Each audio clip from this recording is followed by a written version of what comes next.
All right, what's up, my fellow DIYers? Real quick, this isn't clickbait, but I do need to disclose one piece of information. You will need some sort of internet access point within 3 to 4 kilometers of the location where you want your cameras. So if you have that, then all this will work and it will apply to you. All right, so before I get into the components that I have here in front of me, I'm going to let you know I'm going to break this into two sections. The first section being that you have power but you don't have internet. So maybe where you want a camera is greater than 100 meters away from your DVR. In that case, you can use the power there and you can use these antennas, which I'll get into in a minute, to beam the internet that far away so that you can communicate. The second option is if you have no power, no internet. So that's where the solar panel comes in and a bunch of other components that we'll get into here in a minute. So I'm going to start with the you have power, and then if you're not interested in that part, then scroll to this time. For the you don't have power and you want to use the complete off-grid method, again, you have to have internet within 3 to 4 kilometers of the location. All right, now that that's out of the way, this is for real. You buy the equipment, you're done. No monthly subscription, no none of this, none of that. As long as you have internet, so whatever you pay for your internet, that's all it's going to cost you, and more likely you're paying for the internet anyway. All right, so now we're going to start with the on-grid kind of version where you have power but you don't have internet. So let's rewind a little bit when I set that up at our gate about a month ago. All right, so today I'm going to be setting up the camera system here at the gate. We're a little over 1,000 feet from the house, so running a Cat 5 cable there doesn't work unless you put a bunch of range extenders, and then you run into a bunch of other issues. So I'm going to set up this UV system, which is a 5G communication point to point. So I'll have one mounted way up here at the top of the gate, and then one mounted at the roof of the house, and hopefully they'll communicate. Got a 3 kilometer range, which we're well within that, so we'll see what happens. The camera system I'm using is a Reolink. We bought a 4 camera system for the house, and then I'm going to mount 2 up here at the gate. One pointing to the front and one pointing kind of back to the area behind the camera here. So anyway, we'll see how this sets up, and then I'll give you guys a review. Okay, so before I invest all the time in setting this up properly, I'm going to just temp it and see how well it communicates and works before I, again, run good looking conduit and everything all the way through here. So what I have in here is just a PoE switch, and then this is the PoE power adapter for this Weavy communication system. All right, so here's just an extra long data cable I've used for other projects in the past. It's just a Cat 5 cable. So what we'll do is we're going to run this Cat 5 cable from the PoE side of this. And again, there'll be weather tight things here, but temporarily we're a little messy, just for testing. And then we have from the LAN port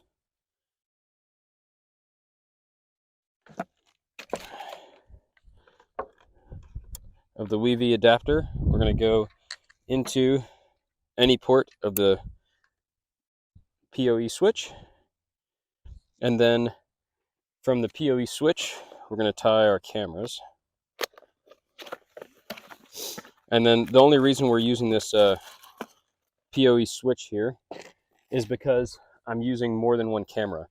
If you're only doing one camera, you just plug your camera directly in here and all would be good. But with 2 cameras, you have to have some sort of switch or 2 of these devices, which wouldn't make any sense unless they're really far apart. So grab this short network cable for testing purposes.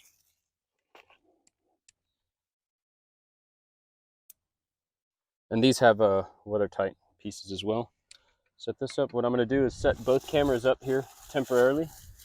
And this Reolink setup has decent reviews. They're not the cheapest, but they're not the most expensive either. So figured it was a good mix. I bought black cameras up here at the gate to kind of blend in, and then white cameras to the house because eventually we're going to paint the house white. Another thing to note here is that the Weavy can be mounted with hose clamps. So I'm just going to run this hose clamp through here. These actually came with the kit. I'm going to mount them through these slots and then clamp that to the gate and point it towards the house. So I've already set this up as gate because you have to pair these. One is a sender, one is a receiver. So anyway, I'm going to go ahead and plug this in. Power it on. If you can see with the light. So now I'll go up there and mount this on the gate and we'll go from there.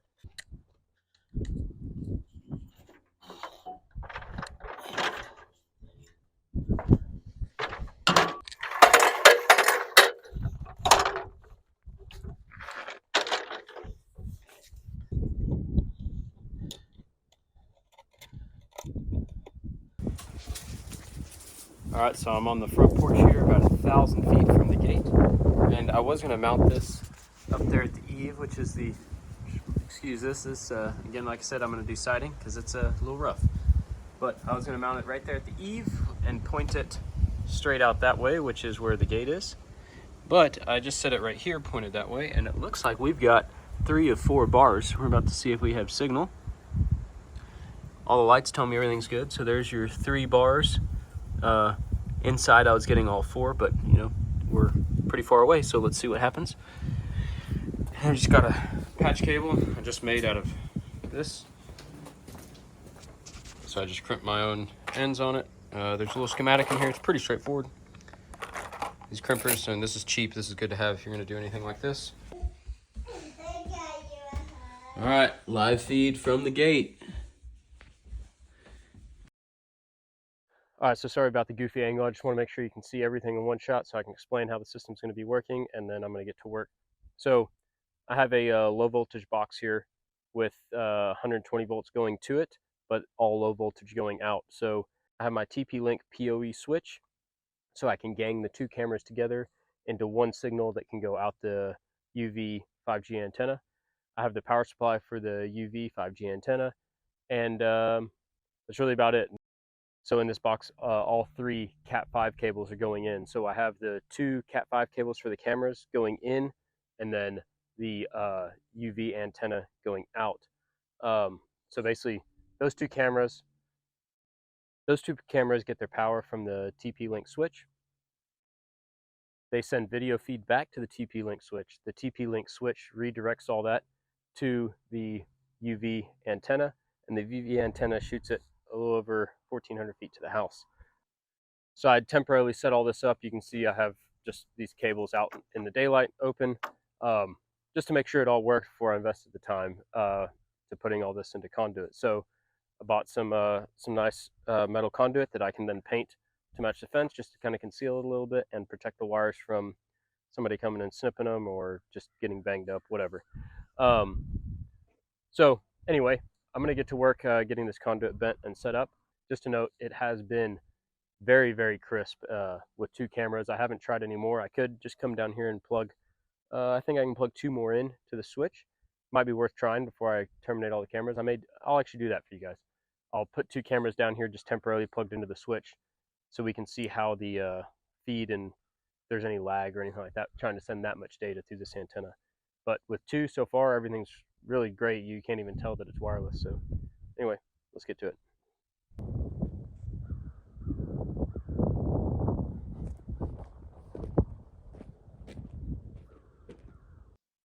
All right, and then a little view.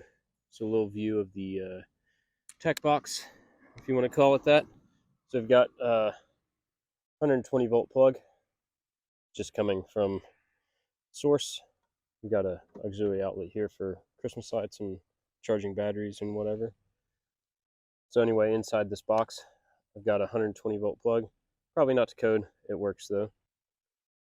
If you're a stickler about that kind of thing, just ignore that for a minute. This is a homeowner install here. So we've got our power adapter for the VUV antenna. So you've got your power over Ethernet out, and that's going out into the conduit all the way up to the antenna. And then the cameras on that side are coming back down that same conduit and then back in here. So front camera, back camera, and antenna. So then from there you've got from the power adapter from the antenna, you've got just a short patch cable coming to the PoE switch. It doesn't matter what port you plug it into. You got it plugged into port 5, and then ports 3 and 4 are the cameras. Again, it doesn't matter where they're plugged into; they all go on the network, and they all communicate back. So anyway, that's the setup. Now I just gotta kind of clean this up, tuck it in here, and this will be a wrap. Also, something to note, I did drill a hole here for air. I need to put some sort of bug prevention on there, but anyway, I felt like this box would probably use some breathing just in case things got warm. So anyway, breather hole there. I'm not sure whether it's required, but I'll probably put some mesh tape over it to keep the bugs from getting in. And finally, I would show you a picture of this kind of cleaned up, but it's just the wires are a little too stiff, so if I let go, they'll pop out. So I'm gonna have to kind of put the lid on, hold these wires in place. So I did do a test. I put 2 additional cameras down here, so 4 going across the antenna, and then using the app, I watched the lag. No noticeable difference between 2 and 4 cameras. Again, I am using the app, so there is some network lag there, as to be expected. But everything, it works the same whether I have 2 or 4 cameras. So no drag on the antenna if you do want to put 4 cameras in a location like this, which I may add some more later. We'll see. Anyway, I'm gonna put this lid on, and this project's a wrap. Appreciate you guys hanging in here with me and watching me struggle through it. So here's the finished product. I went ahead and Rust-Oleum'd everything black. I'm sure that's outside of UV's recommendations for the antenna, but we'll see how that holds up. But as you can see, I put a rigid conduit in. Everything's been painted. Nice and clean, all hidden. I mean, it's in broad daylight, but not visible to somebody just strolling by. You see the cameras are on these mounts bolted to the mount, and then the mounts are hose clamped to the pipe, and the antenna is also hose clamped to the pipe. All right, welcome back. So if you don't have power and you want to do the off-grid method, say, in the middle of your property or whatever, there's something you want to watch, you don't have power, you don't have internet there, but you have internet at the house, the camp, the cabin, this method's for you. So I'm going to go through these components I have here specifically for this. Keep in mind that in these components, I don't have included the Reolink DVR that I'm using. So Reolink DVR is in the house. That's set up. I have an 8-channel, so I'm tying in cameras around the house, cameras at the gate, and then I'm also going to tie in this PTZ camera that is going to be halfway up the property where there is no power. All right, so here's a few things you need. First, your camera. I chose to go with the PTZ. You can use any Reolink camera as long as it's power over Ethernet. The UV antenna. So these are pretty sweet. This is the 3-kilometer range one. I've tested it. It goes a little further, so that's why I said 4 kilometers, but use your discretion. If you've got a really good line of sight, clear, you may be able to go a little further than what they advertise, but do it at your own risk. They have some more powerful models, so if you're over that 3-kilometer range, I suggest going ahead and upgrading. So you can do a couple things with these. So right now I have, sorry, my little helper's down here snacking. So right now I have one of these programmed as a receiver set at the peak of my house, pointed towards the gate, and just so happens it's towards the area where I'm going to set this remote camera setup at. Then there's a sender down at the gate which is sending back. So these you can actually program where there's a receiver and it can accept multiple senders. So that's how we're going to be doing this today, but keep in mind you could just have 2 of these, which they come in pairs, so you can have 2 of them and they can talk back and forth like I have set up now, and then you can just, as your system grows, you can add within the system more senders. They're the exact same. There's just a switch on the bottom, you change, you set it to the same channel, good to go. So that's that. This is the most important part of the system here. So this is a PoE switch. This one I'm actually using down at the gate for the 2-camera setup. So if you have more than 1 camera in one spot, you're going to need one of these. This is a 120 volt model. They do sell some 12 volt models, but they are power hungry because they're converting 12 to 48. So keep that in mind, but that is an option. You don't need it for what we're doing exactly here, but I just wanted to include it because it is important. Alright, next is a solar charge controller. This is like the cheapest of the cheap. They work, they're not the best, don't criticize me on it, but you need a solar charge controller. Whether you decide to go with this or you want to spend $500 on one, that's up to you. These are less than $20. So, and then finally, this is a shunt. You don't necessarily need one. I got one to do some testing to figure out if my solar panel is adequate, how much power all this stuff's actually drawing. If you want to monitor it, go for it. Not necessary. And then finally, solar panel. So I found that with the PTZ and one of the UV antennas, you're going to be drawing about 10 watts at peak. You know, if you're panning the camera, more like 7, you know, and just static. So I wanted to make sure I had enough power going into the battery to last like probably 2 days of bad weather. So this is a 50 watt panel. Realistically, you're going to get 35 to 40 watts to put in. So this is what I went with. You figure out what you want to do. If you go with a non-PTZ camera, I did test that. You're looking at like 2 watts less consumption, so you're sitting somewhere around 5 with this and the non-PTZ camera. But keep in mind, it's better to have too much power than not enough, because if not, the system's not going to be secure because it's going to run out of juice. Alright, so I'm going to set this up and I'll be right back and I'll kind of walk you through how I set it up. Voila, it's all assembled. So, real quick, one thing I forgot to mention, you're going to need some of these 5.5mm jacks for the 12 volt power. I'll put them in the description below as well. So you have 2, one for the camera, one for the antenna. Before we get started, one thing that is important to avoid all sorts of frustration is program these things to each other before you get it all rigged up, because if not, you're going to be having to go back and forth up to 3 kilometers away to get this system to work. So the kit comes with 2 of these power over Ethernet adapters. So what you'll do is you'll plug it into the wall. There's 2 ports, a PoE port and a LAN port. You're going to plug the PoE port into this, the LAN port into what you're sending the signal to or receiving it from.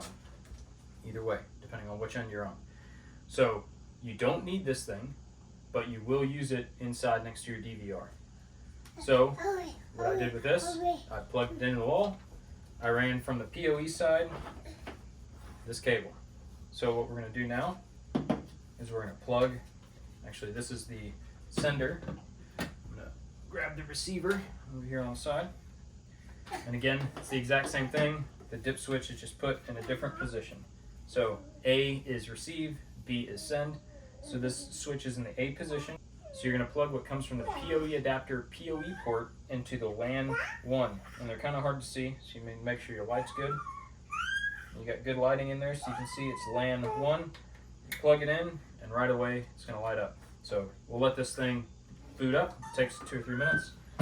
And then on the sender end, we're going to grab one of our 12 volt cables and we're going to plug it into the 12 volt power port. Again, give it a couple seconds, let it boot up and do its thing. Got my little helper here. He's refusing to take a nap today, so I'm just trying to be productive anyway. Alright, so this thing is booted up and it's flashing the number 1. So that means it's on channel 1. It's flashing because it hasn't paired yet. So what we're going to do is we're going to use channel 1 for demo purposes. I have these set on a different channel in the field, if you will. So this is in receiver mode channel 1. The way I know that just by looking at it is this little dot right here next to the 1. If it's lit up, that means it's in send mode. If it's not lit up, it's in receive mode. So this is send mode, which is A, channel 1. So let's try to pair that. What we're going to do is set this up so they can kind of look at each other. Alright, so this is set to B, send mode, because it's in channel B. It's on switch B, channel B, and it's got the dot. So we're going to toggle through till we get to 1. So you just hold it down just for 3 seconds, and then you can start toggling through. So that's C, D, E, F, 0, 1. Okay, so now it's in channel 1. You don't have to do anything else. We'll just kind of let it look at each other. And if you see here on this one, it's got a series of lights. They're all off right now except for the power button until they sync up. So I'm looking on this side. On this one, it's starting to flash, and there it looks like that one made connection, and yep, we're good here. So now we have connection. Next, you're going to plug your PoE camera into the LAN 1 port of your sender. So keep in mind, like we did down at the gate, if you're doing this with a switch and you have multiple cameras, you're going to plug your switch into the LAN 1 port and then all your cameras into the switch, and then everything will communicate it. You know, the network is incredible. It finds its own way, so you don't have to figure all that part out. So we're going to plug this into the LAN 1 port. Again, lighting kind of sucks. LAN 1. Alright, so now nothing's going to happen because the camera doesn't have power. This doesn't give power, it only gives communication. So we're going to get our other 12 volt 5mm jack and plug it into the camera. Now we just got to wait a second. We'll start seeing these lights flash like there's some communication going on. Yep, you can see that LAN 1 light is flashing.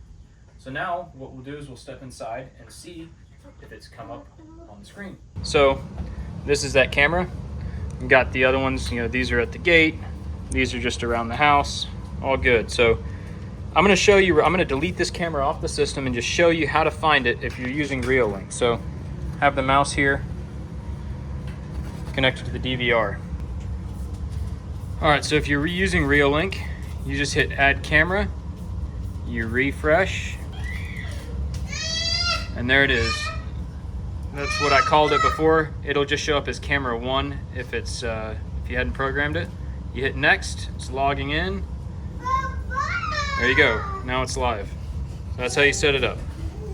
Alright, so now that we have our antennas communicating, we can kind of walk through how this is set up. So keep in mind, you can set this communication up using 2 of those PoE adapters that come in the kit, or you can do it like I just did, have one plugged in the way you're going to use it in the field, and then the other plugged in the way you're going to have it in house. So now that that's settled, I'm going to talk about this battery. So this is just a Academy special. It's like $119. It's their biggest deep cycle marine and RV battery. It should be fine for 2 to 3 days without going to about 60% of its capacity, which is kind of pushing the limits. But keep in mind, you could go lithium, you could go all out, but you just need a 12 volt battery. Whatever you want to do, make sure it's deep cycle. A car battery probably wouldn't be the right fit for this. But anyway, pick a battery. The last thing is I have these tied to 12 volts. Permanently, this will have fuses, 5 amps a piece, but for right now, I just tempted in with no fuses for testing. So everything you need will be in the description below. I'll have an itemized list, and then I'll have it broke down by item, links to Amazon stuff. If you follow our links, it really helps us out. It doesn't change what you pay, but we get a little commission off of it, so just keep that in mind. We really appreciate it if you use our links. If you don't, that's fine. Use the information and go with it. All right, so now that all this is set up, we're going to go fast forward to probably tomorrow, and we'll mount all this out where it's going to go. All right, so I've got a little helper with me, and we're going to go temporarily set this up, see how it works.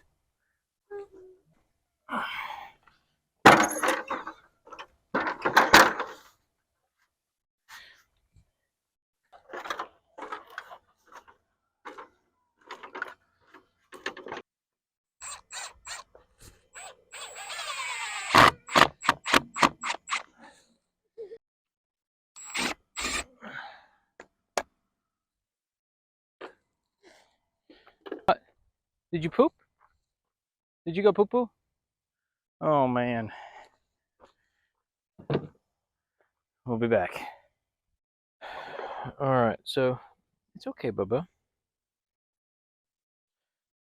We're going to do our little heat shrink butt connectors here for our jacks. And this will keep them watertight. All right, so here's the setup. We've got the PoE camera running to the UV antenna, and then this black wire coming up is both the 12 volt 5.5mm jacks, one going to the camera, one going to the antenna. And now we're gonna set a battery box down here. Eventually I'll mount it, but for right now it's gonna be set down at the bottom, and then we'll run some power for the solar.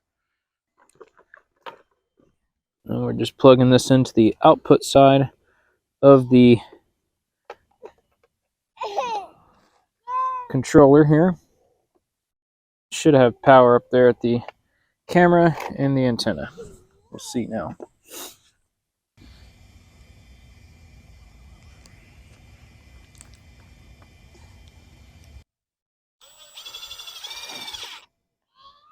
Okay.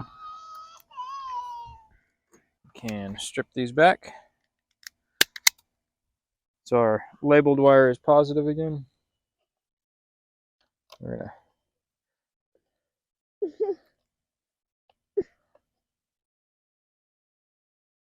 and it's showing we're getting power. I'm sure we're not bringing in a whole lot,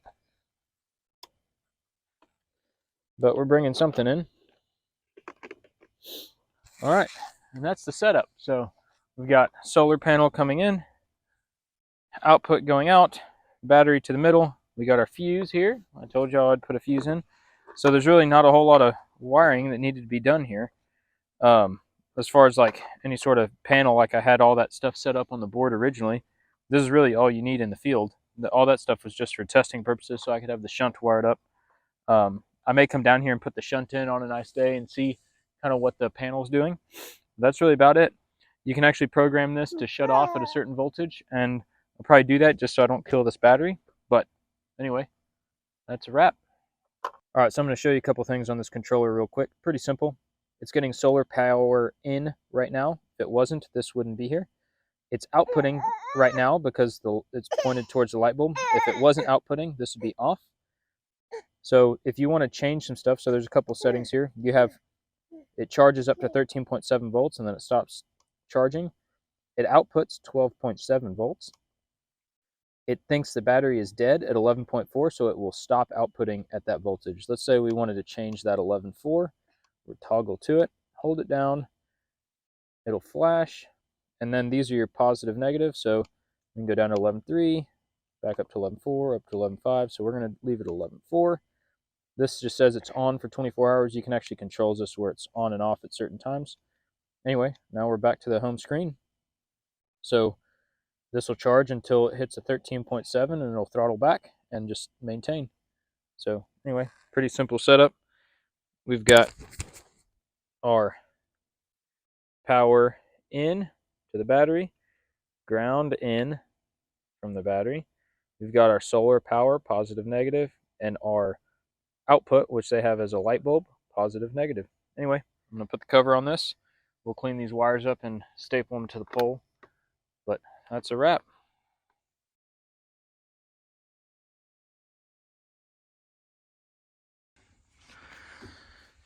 All right, so here's the PTZ camera we just set up. If you look down, you can see the communication right here. So all our lights are on and we got our communication flashing. Look down a little further, we can see the solar panel and you can see the corner of the battery box down here. So anyway, that's the setup. It's really responsive. I mean, it's half a second after I click, it takes off. You can see across the property. Like I was saying, there's actually power across the road from where this is at, but I don't have any power run down under the road. I could, but I figured that this is a good project, a good experiment to do this remote power on. And then if you pan way further down here at the gate is the other cameras, and you can actually see that it's picking up the infrared light from one of the other cameras that's facing back this way. That's kind of cool. Hope you all enjoyed this video. I enjoyed making it. This type of stuff's cool to me. So anyway, we got all the cameras set up. All's good to go. If you have any questions, just hit us up in the comments. We're happy to try to help where we can, but just follow the links. And I think hopefully I've done a pretty good job as to how to set all this stuff up. But I'll put some schematics here at the end of the video on how I've got the few items that I did have to wire set up. Again, I'm not an electrician. Use this information at your own risk, but have fun. And yeah, stay tuned for more videos kind of like this one.